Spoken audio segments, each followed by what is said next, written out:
And so going to New York City was quite the change. And then I currently work for Google. They have a special projects division called X. So I work at Google X in the robotics division. I can go next. I'm Ria. I just finished my first year at MIT. I'm planning on majoring in mechanical engineering and computer science.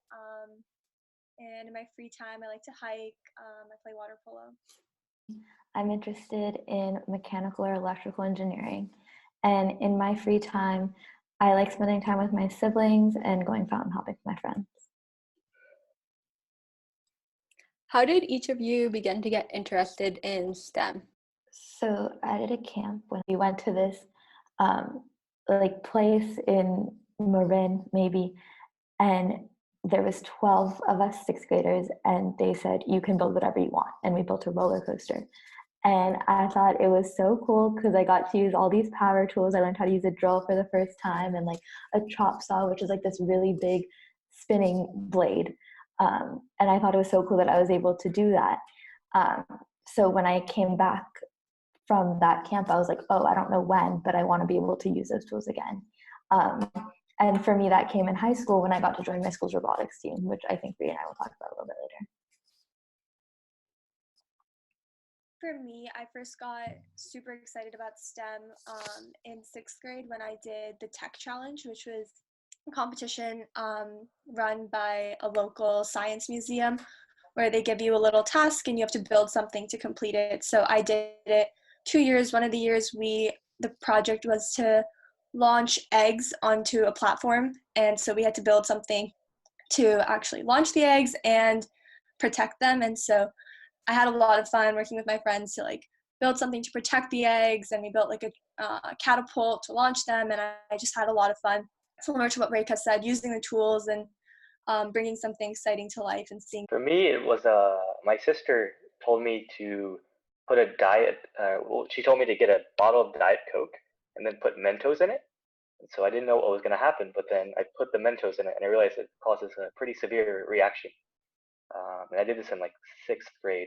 And so I was interested in like reactions and sort of the science after that. And that got me into science. And then math was always appealing. So that's sort of how I got into STEM, the Mentos in particular. So Ray and Rekha, you were both a part of your high school robotics team. Tell us what your roles were on the team, and how did you first get involved in robotics? So I first got involved in robotics. We had a clubs fair when I was in ninth grade, and I was really drawn to the robotics table for two reasons. Number one, they were giving out free t-shirts, and number two, I knew that they had the power tools that I kind of wanted to work with from sixth grade. And so since I took that free t-shirt that day, I was like, I guess I have to go to a meeting. So I went to one of the meetings and I loved it. They showed us the lab, which was amazing.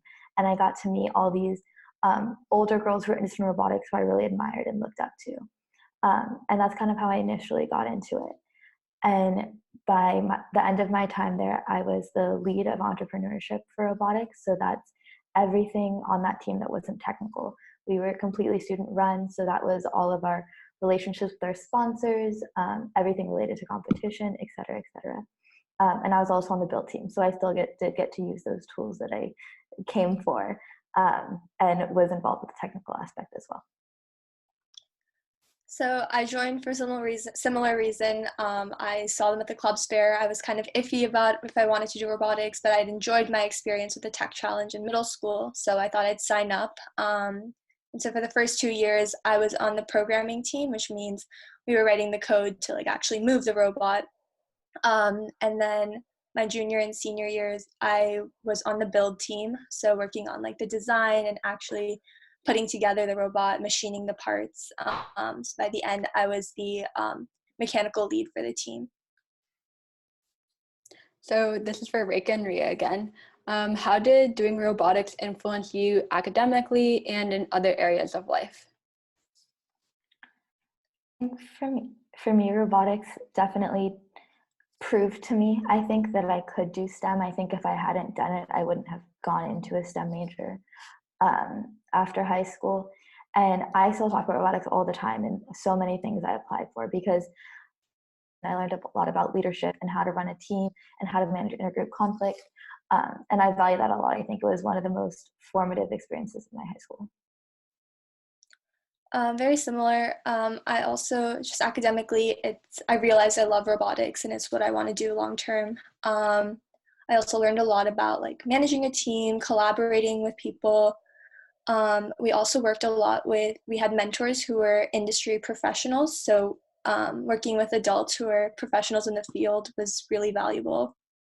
Abhishek, your initial focus on computers, so what advice would you give to someone who's interested in robotics for a career? Cool, because it combines a lot of fields. When you do website development, I think it's limited in most respects. You can't really build things that interact with the real world. In robotics, you can connect the digital world, the physical world. I think a lot of people like building technology for good. It's one of the most immediate ways to do that in robotics, because you can connect these sensors that sort of interact with us in the world, process them with some computer science knowledge, and then sort of output and affect the world, which is really interesting as opposed to like just pure software, which typically doesn't interact with humans. So I think if I had to give a piece of advice, whatever your interest may be, I think you can find a way to get yourself into robotics, even if it's like user experience and design. I think we still haven't figured out a good way to interact with a robot. Should we talk to it? Should we gesture with it? Should we touch it? Should we write in a language, like send an email? We haven't figured that out. So there's also like user experience sort of issues with that. So I wouldn't just limit robotics to like STEM, but if you're into STEM, it's a good place to go to. So this question is for all of you. Do you have a project that you've been working on or have worked on that you would like to share with us?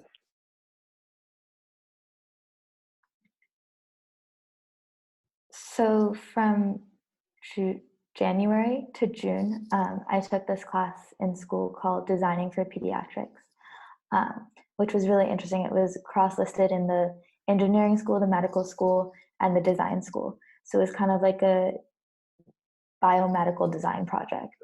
And we got to talk to a lot of the parents of babies, so like really young babies or maybe babies who are born too early.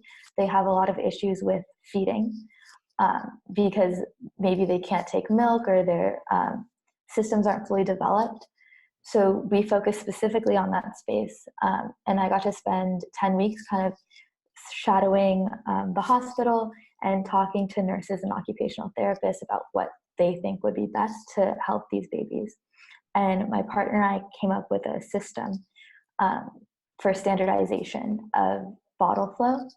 And I don't know how much sense that makes to you, but what was really interesting for me was this engineering mindset and using the same skills of like, what is a problem for the consumer? And these are the ways we can fix it. So something I worked on this year at school, and I worked on a device for patients who've had strokes, and so they've lost sensation in their feet. And so what that means is their feet are basically numb, and that makes it really hard to walk. So I worked on a device that's sort of like a shoe the patients can wear and sends a different sensation to the lower back of the person. So sort of like substituting the sensation they would usually get in their feet. And the idea behind that was that it would make it easier for these patients to regain a normal gait cycle and walk normally again.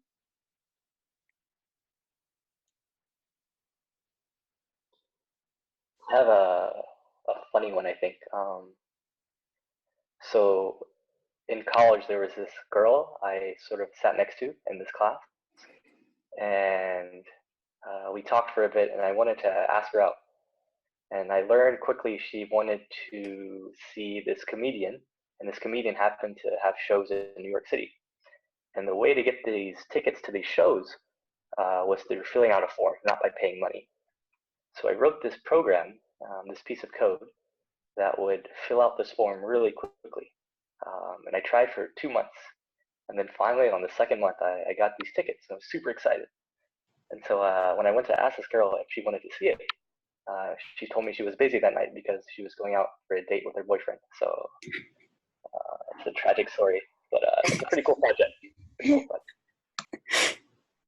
If you have a chance to go back in time, what would you wish you had known before starting college? For me, going into college, I was really intimidated and I felt like everyone around me just knew so much more than I did.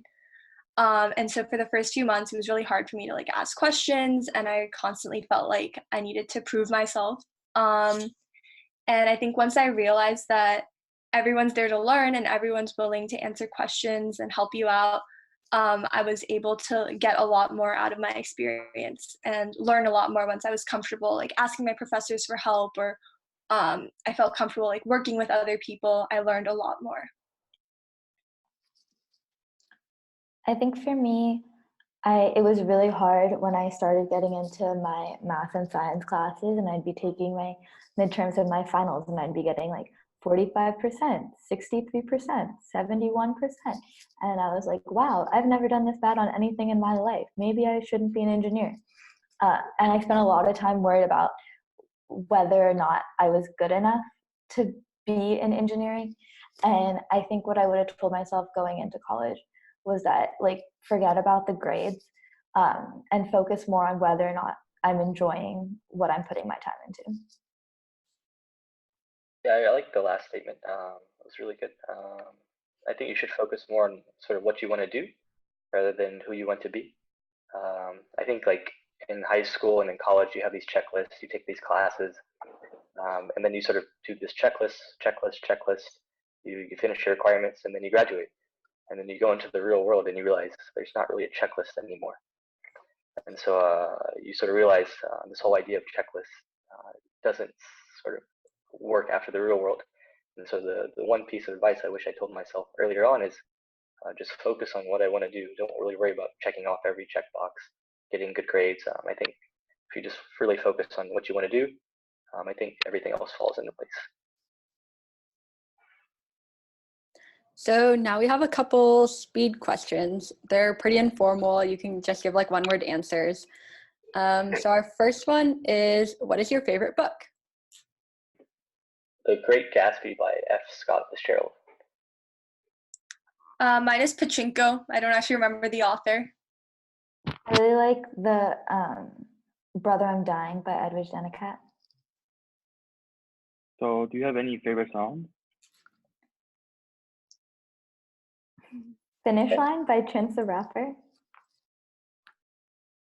Beautiful People by Ed Sheeran.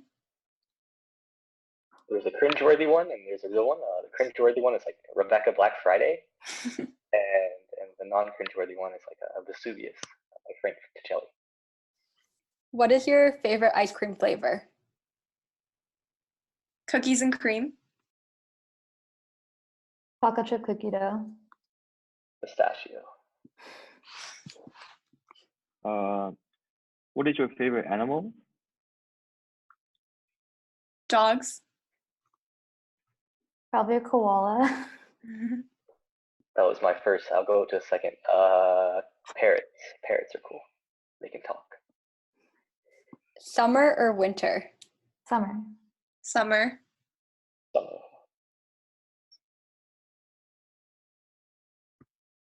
Will you choose summer or winter? Summer. Sorry. My spring. Okay. So, what's your favorite food then? Favorite food? Pizza. Probably fried ice cream. Salads for me. Ooh. Gotta say that for the kids. So. If you guys could go anywhere in the world, where would you want to go? I've always wanted to visit Kenya. Or maybe with Bali, Indonesia. The moon would be cool. Okay, cool. So now we're going to open it up to questions. So if any of the students want to unmute themselves and ask the questions that way, or you can type it in the chat to everyone. Yeah, go ahead. There's no bad question or wrong question. They'll answer anything for you.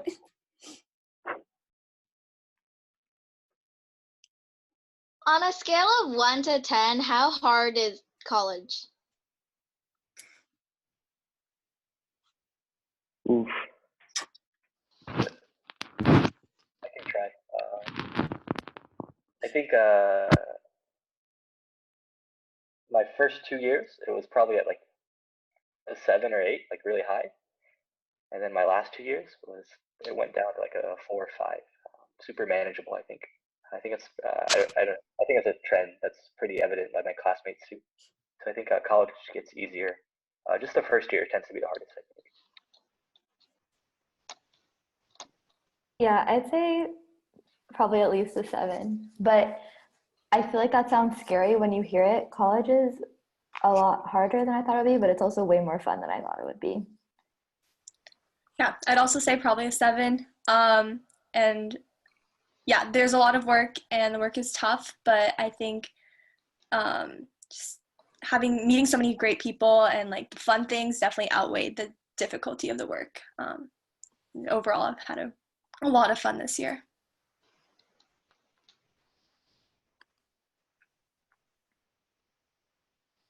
Any other questions?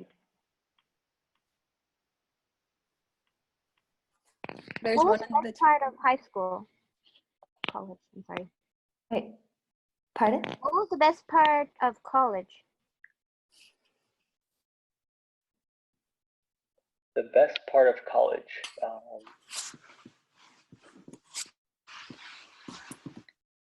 I think for me, it was being in New York City is quite nice when you're 18 to 22. There's some cool things to do in New York City. So I think having a city experience was probably the best part for me. I think the independence has been really nice. I was a little bit nervous about going all the way to Boston, but Boston's a great city, and it's nice to have the ability to just explore the city with my friends and have that independence. I think for me, it was definitely all the people I've met. If you have the chance to live on campus, I love living in a dorm and with my friends, and that kind of community is something that you don't get in high school to the same extent, and that's one of my favorite parts of college. There's a couple questions in the chat. What if my school doesn't have a robotics program? I think there's still a lot of ways to get involved in robotics that's not specifically through a robotics program through your school. I think I'm like morally obligated to give the plug that you can start your own first robotics team, www.frcinspires.org or something like that. But I think if you have teachers that you admire in science or math, you can talk to them about kind of what programs are available in your area. I know here, I think it's called Blue Stamp. Yeah. There's like summer robotics programs, like one of them is Blue Stamp Robotics, and you can get involved over the summer or over the school year. There's sometimes community robotics programs as well. What's your favorite part of programming? So I'm going to be really honest, and I'm sure Abhishek, you have a way better answer for this. I hate programming, but I do. Like, I still took CS, and I liked CS overall, even though I didn't love actually writing the code for hours. But I love, like, you start with a problem, and at least for me, I'm still very novice. You don't really know how to solve it, but like, once you've figured out something in your program works, like, there's nothing like that. Like, it's just really cool when it finally works. It's funny you say that. I actually dislike programming too. I like the end goal, like building cool things, but programming can be annoying. But it's definitely something you just get used to, and you get better as time progresses. Just like you get better at writing or reading. It's a skill you sometimes just have to do to get to, like, I don't know, cool applications and building robotics. Yeah, I think of programming more as a tool to do really cool things. So, for example, this internship I'm working on right now, doing computer vision is like seeing the final product and seeing the code actually work and detect the forklifts. Like that's really exciting, and it's exciting to think about the broader applications of that and how similar things are used for like self-driving cars, for example. And so I think it's the end goal and the end product that are the things you can make with programming. That's what's really exciting to me. So here's another question for all of you. What's your favorite subject? Like maybe in high school? I think most people would probably say PE. But like aside from PE, I like history a lot. I think you can learn a lot from history. The history tends to repeat itself. So I really liked history in high school. I think my favorite classes in high school were English. We were really lucky to have a really good English program, and we got to read a lot of really interesting books, and we had small class sizes, so it was really fun to discuss them and hear other people's thoughts on the same books. I really liked English, and in high school, surprisingly, I really liked government. It was called American Political System, and we also had like kind of a philosophy class, which I really loved. Do you like donuts? If yes, which flavor? So I grew up in Louisiana. They have these sort of cream-filled donuts called beignets. So I think that's my favorite one, beignets. I like the Krispy Kreme chocolate, where it's like chocolate on top and then everything else is glazed. Yeah, that's my favorite too. Cool. Oh yeah. Do you want to ask your question, whoever that was? If you could program and make a robot for anything you want, what would it be for?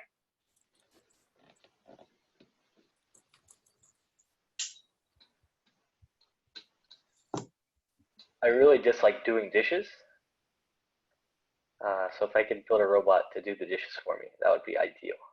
I do probably water transportation, because I think for a lot of girls and women who aren't able to be in school, a big reason for that is because they have to go walk to the wells and get water for their families in the mornings. Like my brother's foster mom, that's what she did every morning at 4 a.m. And I think if we were able to automate that very cheaply, that would be a great use of robotics. Something I'm really interested in is medical robotics. So like robotic surgery and things like that. So something I'd be interested in working on. Cool. So we're gonna start to wrap it up now. If you guys want to share 1 or 2 key takeaways that you would want the students to leave with, that would be great.